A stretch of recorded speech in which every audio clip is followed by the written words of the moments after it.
Good day everyone, this is Alvin again from the Philippines and welcome to my final prediction for Miss Universe 2020.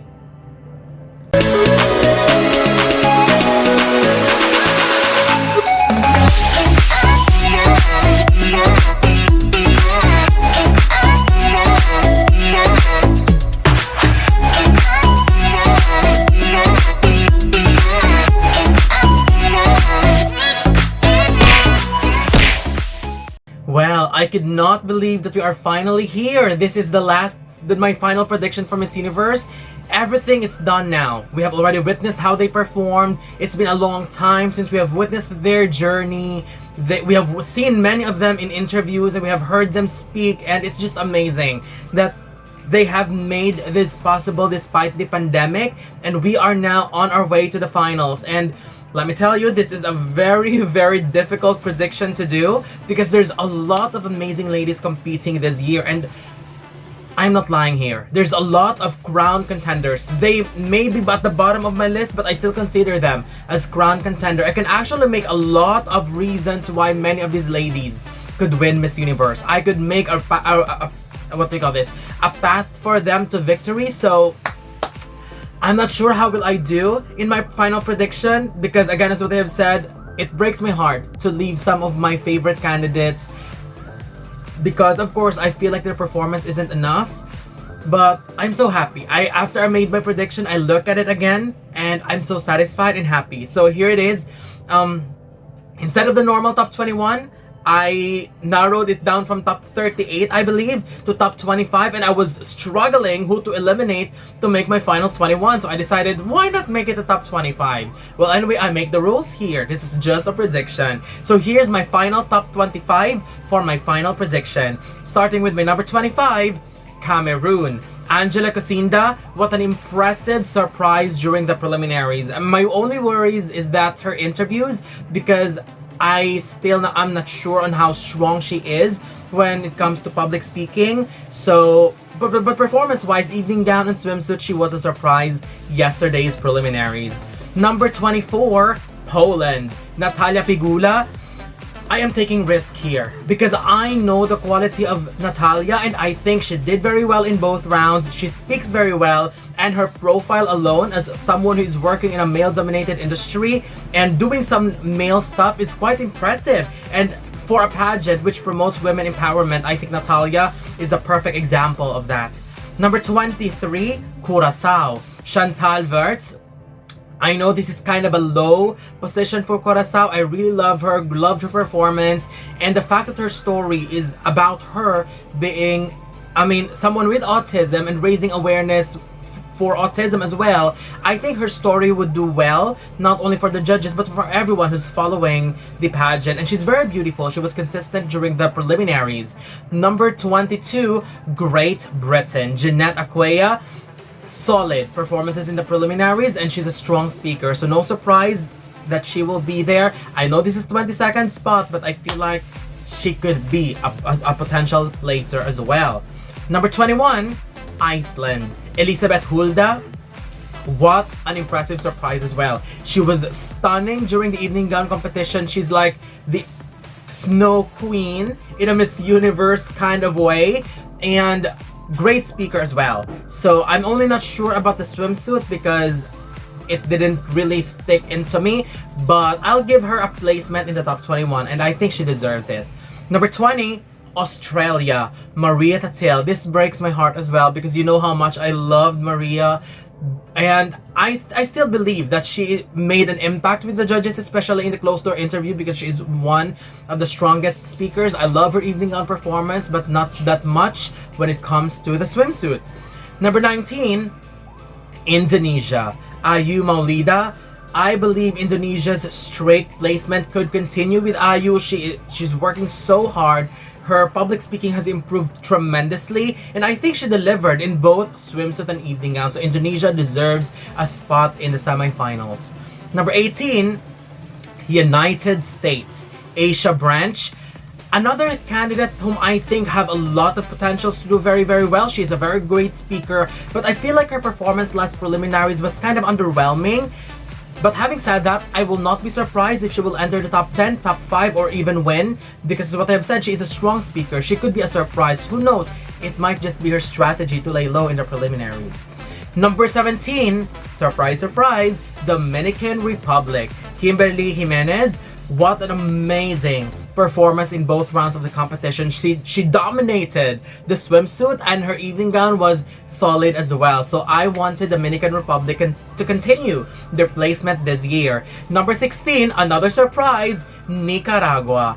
Ana Marcelo, I think Nicaragua gave a very solid performance in both rounds. She is one of the few candidates who really did well in both rounds of the competition. I really love how confident she was when it comes to the swimsuit and even in the evening gown as well. Even just by the commentaries of the host, she is really motivated by it, and she was smiling like she is, hey, I'm so confident that I'm here and I think I will place, and I believe she will place as well. So great job for Nicaragua, and I really hope she will not be ignored.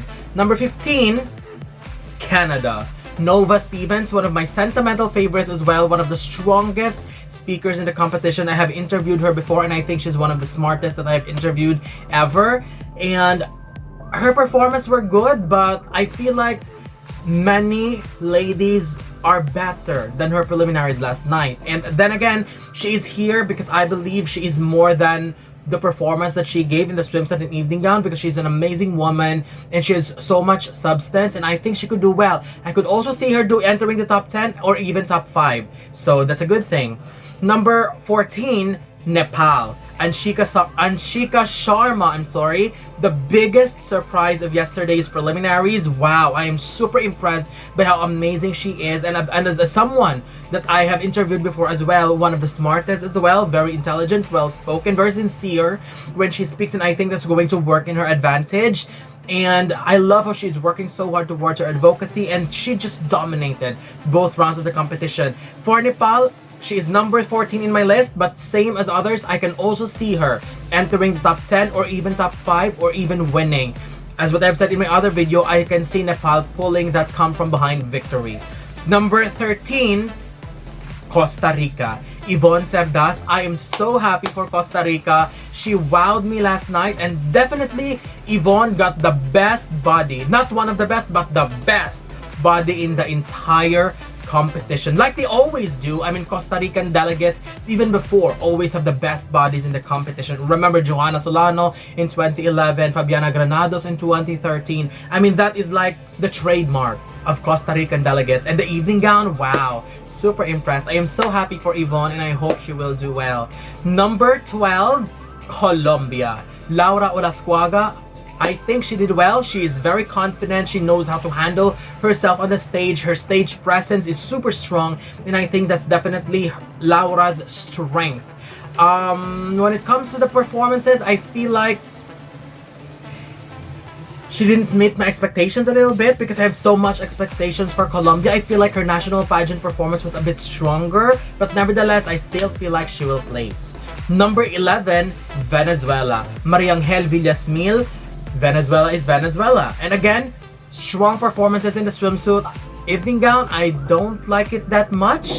But for someone like her who's been working so hard in her speaking skills and seeing how she improved, I feel like Venezuela deserves a spot, and she could also enter the top 10, and who knows, possibly top 5.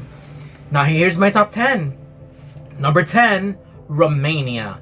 Bianca Tercin, I am super impressed, because number 10 is for Romania. Honestly, as I don't care what kind of placement she will get, because the moment that she will be called in the top 21, that would be historic already, because she will be pulling her country's first ever placement. So with that performance that I saw yesterday, strong performance in swimsuit and evening gown, super impressed. But I wish she'll change her evening gown. But congratulations to her. Number 9, the Philippines. Rabia Mateo. I think and I believe that Philippines will still do well. I believe she will place in the top 21. She's got an amazing performance yesterday in swimsuit competition. So I think she will dominate the top 21 swimsuit competition. For the evening gown, I'm still not sure. However, I am positive, I am hopeful, and I am hoping as well that they will change her evening gown. With the change of evening gown, I could see her entering the top 5 and possibly doing well. But then again, it depends on the evening gown. My comments right now are just purely based on what I have seen in the preliminaries. So we'll see. We'll see for Rabia. Again, as what I have said before, I can see Rabia doing well, finishing runner-up or even win. But it all depends on how everything turns out in the finale. But for now, I'll give her number 9, which is kind of a decent spot already. Number 8, Brazil. Julia Gama, solid performer in both rounds of the competition. Super strong in swimsuit. And her evening gown, I would like to see change in evening gown, because if she does change in evening gown, I could even see Brazil entering the top 5. So I'm proud of her. She's a great speaker, beautiful woman, great personality, and it would be great to have someone like her as a Miss Universe. Number 7, Peru. Janique Maceta, one of my sentimental favorites as well. I was really struggling because it feels like everyone in my top 10 was really a scramble, because I want all of them to win, but I really have to rank them for the sake of prediction. But for Peru, I really love her. I think she performed very well in both rounds. I just would like to see more personality and more smile, because most of the time we're only seeing fierce look for her. But nevertheless, I can see her as a potential winner. And again, for Janique, once she enters the top 5, regardless of what placement she'll finish, she is making history as well for her country, and I think that would be phenomenal. Number 6, Thailand. Amanda Obdam. I really love Amanda. I know she's been at the bottom of my previous leaderboards, but I think this new format will work very well in her favor. And I have watched how she performed in the preliminaries, and she did an amazing job in both rounds. It was truly her beauty, her charisma, and her personality that is really lifting her entire performance, and her as a person as well. I could see her entering the top 5. I can see that as a possibility. But again, as what I have said, it's a scramble really to pick my top 5. But I'll be giving Amanda my number 6, but I am sure that the possibility of her entering the top 5 is also very high. So if ever she'll make it in the top 5, I know some of you will tell me that I told you Amanda will be in the top 5. It's okay, because I also feel like she could enter the top 5. But I feel like my top 5 is more of a personal choice, so I'll just leave Amanda at number 6, which is again a great position, to be honest. In this competitive batch, number 6 is a really good spot already. So I really like Amanda. If she do well, I will be supporting for her. And now here's my final 5.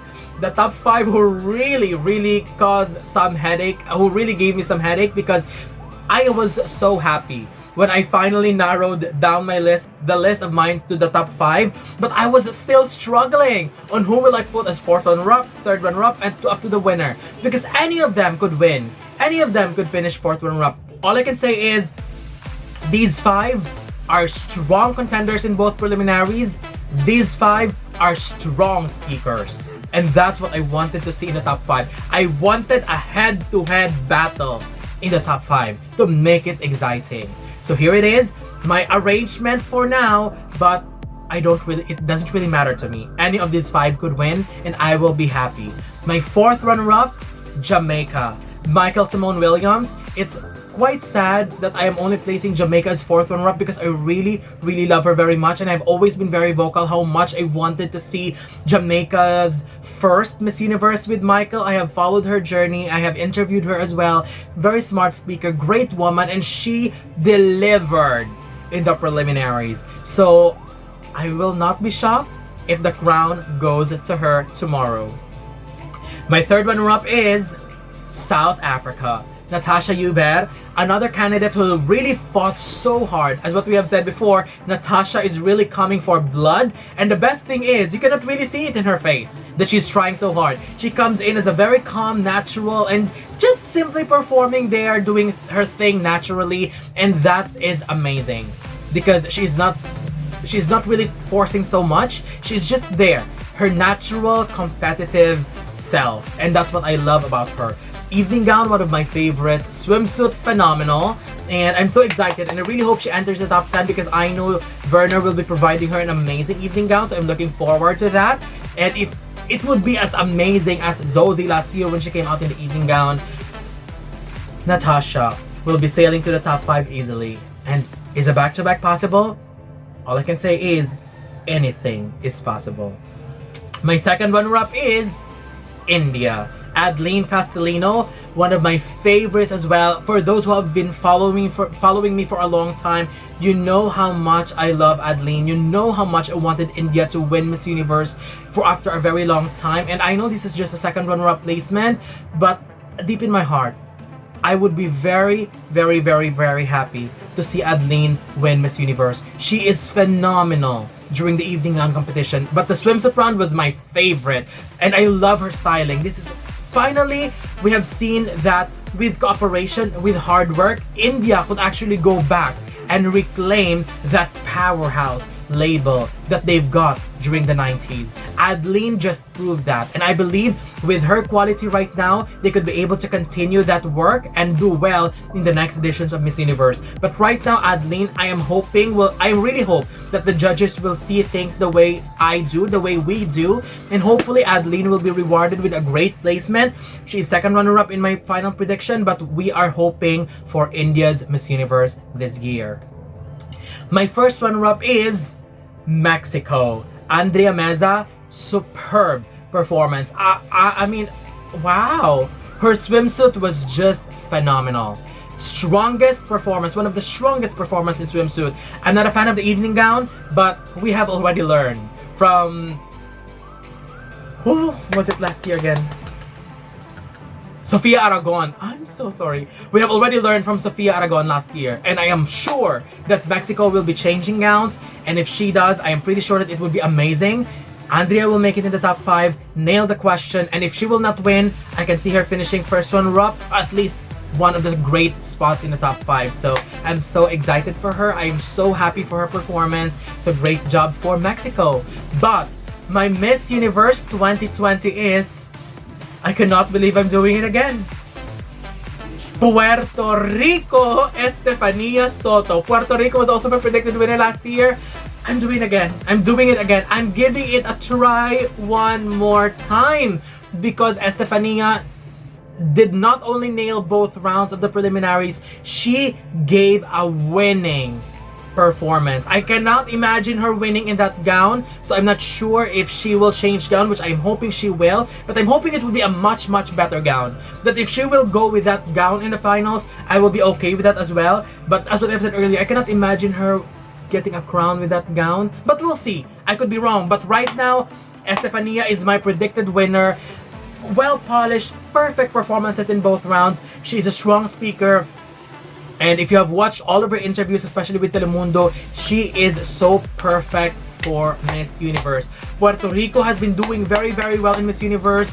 They've been doing it perfectly. All they need is a crown, and I think this is the time to give them what they truly deserve. This is the year for Puerto Rico to finally take home their 6th Miss Universe title. So that's it. This is my final prediction for Miss Universe 2020. I would love to know your thoughts as well. I know we have different lists of favorites, but it's okay because as what I've said earlier, I'm always saying this. This is the best thing about prediction. It's not predictable. Because if it's predictable, it's boring. Well, anyway, thank you very much for watching. Don't forget to leave your comments below. Don't forget to give a thumbs up and share the video as well. And most importantly, don't forget to subscribe because you'll be seeing more of these videos in the future. For now, thank you very much and have a wonderful day from the Philippines.